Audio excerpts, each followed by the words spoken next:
Welcome everyone to part 3 of the DCX Sonic crossover. As you can see by the cover, we've reached the reason why the crossover exists in the first place. The Sonic characters taking up the mantle of the iconic DC heroes. Before we recap how we got to this point, I'd like to remind you from this point forward, there will be spoilers for everything Sonic, DC, and the crossover in general from this point forward. Darkseid had succeeded in collecting one Chaos Emerald and sent his elites to track down the remaining 6. The multiple heroic teams of a Sonic character and a Justice League member tackle each member of the elite. However, things got worse when Darkseid plugged in the Chaos Emerald into his dimensional engine and is causing havoc on Sonic's world. Thanks to Dr. Eggman, the heroes made it on board Darkseid's Ragnarok. Tampering with the dimensional engine did not go well, and reality started to collapse. So the Justice League enacted their backup plan. Send the Sonic heroes to their Earth while they hold off Darkseid, with the hope that the Sonic characters can take their place. The issue ended with the Sonic crew on the Justice League's watchtower and learning that their world is apparently gone. So let's see how they handle what is essentially their new home. There's some frustration among the Sonic crew and the Justice League coordinator Mr. Terrific regarding the loss of Sonic's world. Silver, for instance, tries to find something good out of it, i.e. Darkseid's gone along with their world. Amy responds by saying everyone else they know is gone as well. Tails tries to figure out something between Darkseid's dimensional engine and the Chaos Emerald, but he needs more time. Unfortunately, time is not on anyone's side, because as Mr. Terrific points out, the villains of this world are soon going to take advantage of the Primary League's absence. There are other members of course, but without the main members, it'll get messy. Sonic and crew volunteer to step up and help defend this world, as a way to repay the Justice League for their help earlier. What helped convince Mr. Terrific to help them is witnessing the Green Lantern ring accepting Silver. Yeah, apparently John Stewart gave it to him just as they are entering the boom tube last time, even though we didn't see it. And so Mr. Terrific gets to work providing the other members of the Sonic crew with the appropriate attire. Thanks to the following caption box, weeks have passed since the Sonic crew essentially became the new Justice League. What follows is a montage of each Sonic character facing off against an iconic DC villain. First, there's Silver the Green Lantern. He and 3 other Green Lanterns are in Sector 2006, get it? And they're facing off against Sinestro, who discovered something that gave him a significant power boost. The Green Lanterns have trouble at first, but soon they, with Silver leading the charge, cite the Green Lantern Oath and conjure a hammer that would make Amy jealous. Sinestro has the perfect oh crap face here. Rightly so, as the hammer construct defeats his beast, and he's captured. The source of Sinestro's power boost? The yellow Chaos Emerald? I think we all know where this is going, but let's continue anyway. Back on Earth, Washington DC's being invaded by the villainous Gorilla Grodd and his army from Gorilla City. Also present are the superheroines Supergirl and Hawkgirl, but Grodd subdues them with his mental abilities, enhanced by a new mysterious power he's discovered. Enter the new heroine on the block, Amy Wonder Woman Rose. Once she takes care of Grodd with her hammer, Amy, along with Supergirl and Hawkgirl, begin dealing with the rest of the Simian army. During the conflict, Amy recognizes what was on Grodd's crown, the red Chaos Emerald. Happy as she is to see it, she won't let her hopes distract her from her task of stopping the invaders. Next up is Metropolis. Knuckles the Superman meets up with Lois Lane to catch up on current events. Specifically, Lex Luthor wants to meet the Echidna. Knuckles heads over to LexCorp, where Luthor presents his offer, which is pretty much join him and together we can do great things, yada yada yada. Knuckles thankfully refuses. He's been down this road about joining bald mad scientists before, and he will not get fooled again.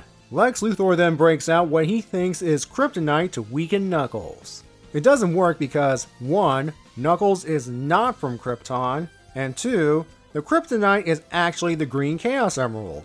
Knuckles happily takes it and leaves, with Lex going, yeah, sure, take it as a gift.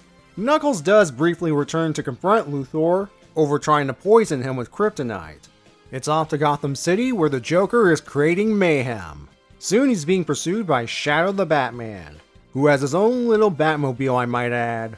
It doesn't last long thanks to the Joker blowing it up. Shadow doesn't really need the car as his own speed will suffice. And one spin dash also takes care of the Joker's vehicle. Once the Joker's disarmed, the Clown Prince of Crime takes the time to compliment Shadow, but states that Gothamites expect a certain flair from him. Shadow, being the no-nonsense hedgehog that he is, responds by giving the Joker a kick to the head. And just like that, he recovered what the Joker stole, the purple Chaos Emerald. Finally, in Central City, Sonic the Flash is chasing down the Flash's evil knockoff, Reverse Flash, because the latter has the blue Chaos Emerald. I swear, Sonic's an evil counterpart magnet or something. During the fight, Reverse Flash mocks Sonic for taking up the mantle of his good counterpart. Sonic does admit that Reverse Flash is fast, but he's not fast enough as Sonic pulls the old switcheroo on him, replacing the blue emerald with an empty soda can. Using the power of the emerald, Sonic easily defeats Reverse Flash. Presumably he's using Chaos Control. Yes, it's been established since Sonic Adventure 2 that Sonic can also use that technique. Sonic contacts the others about the Chaos Emerald, and they reply, "Yeah, us too. Let's meet up." Meanwhile, at the Hall of Justice, the 6 heroes meet up to discuss their findings. Tails the Cyborg, I hope those aren't permanent alterations, recovered the Silver Chaos Emerald from Brother Blood, along with the Teen Titans. He wants to test a theory he's been working on.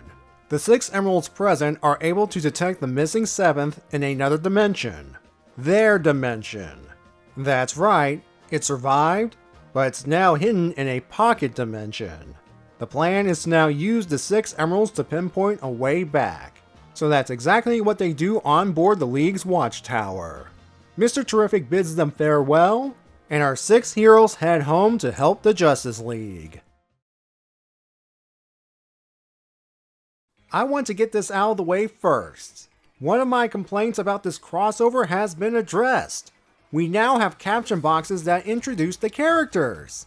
See how much simpler this is to briefly describe who this person is in the book itself, and not rely on internet research? And it's not just the DC characters that get this treatment, the Sonic characters get caption boxes too. I don't know if they'll retroactively put character caption boxes in past issues when the miniseries goes to trade, and will this continue into the remaining issues? We'll have to wait and see. Now for the premise of the issue. The Sonic heroes taking up the mantle of the DC heroes. I'm of two minds on this. On one hand, from what I've seen, I've actually enjoyed them interacting with the various heroes and villains of this universe. And kudos for using the more well-known DC characters people may know of from other media like movies and animated series. Sonic and his friends' actions in this world prove that they are worthy substitutes for the League. Though I should note that Shadow's even more of a sourpuss than usual. Understandable since he's failed Maria by not protecting their original world. And when the crew has a chance to go back, he doesn't want to abandon DC's Earth to the likes of Darkseid. It took the others to convince him that the League would take the chance if it means saving both worlds. Another thing of note is that poor Tails is left out of the superhero montage, having learned of his adventure by telling, not showing. It would have been nice to see him alongside the other Teen Titans, and outside of Beast Boy here, who had to be a jerk by taking Knuckles' form, we don't see any of them. This leads me to my on the other hand regarding Sonic and crew's time as DC heroes, and it's the same constant drawback throughout the crossover. The breakneck pace. In this case, we jump straight into the action. For some, this may not be a bad thing because that's what we want to see, right? But for me, a little setup would have been nice. Namely, seeing Mr. Terrific helping the Sonic crew get their outfits and vehicles, having a panel of them meeting the other League members, getting a lore primer of the hero they're replacing, and having a general press conference to let the public know what's happening. Based on the caption right here, I believe it all happened off-panel as the weeks passed since the Sonic crew's arrival. Plenty of time for them to establish themselves. And as Mr. Terrific stated, the DC universe is no stranger to metahumans and interdimensional travelers. so they won't feel out of place here. Still, I feel like another issue or an expansion of this one can help alleviate this problem a little. So let's move on to the element that drove the crossover forward, discovering the remaining 6 Chaos Emeralds in the DC universe. Contrived? Out of universe? More than likely. First of all, how did they end up there in the first place? Did they hitch a ride somehow with the Sonic crew as they went through the boom tube into the DC universe and scattered upon arrival? Did Darkseid's dimensional engine send them to the DC universe by accident, since the Scion Emerald, number 7, was linked to it, and they in turn were linked to it? Or perhaps something else happened that caused them to wind up in the DC universe in the proximity of the Sonic characters. It is stated that they do kinda have a mind of their own, and want to help the Sonic crew get home. Again, how else would they be exactly where they need to be so that the Sonic crew can find them? Maybe the next issue, which takes place in Sonic's world, can shed some light on this mystery. The circumstances to which the Chaos Emeralds were found kinda make sense given the context. Sinestro with the Yellow Emerald. Yellow is a weakness of the Green Lanterns, and Sinestro utilizes yellow fear energy. Why not use a powerful gem that's the same color? Gorilla Grodd and the Red Emerald. It's a stretch, but a red jewel on the crown might mean authority, and he wants to be in charge of everything.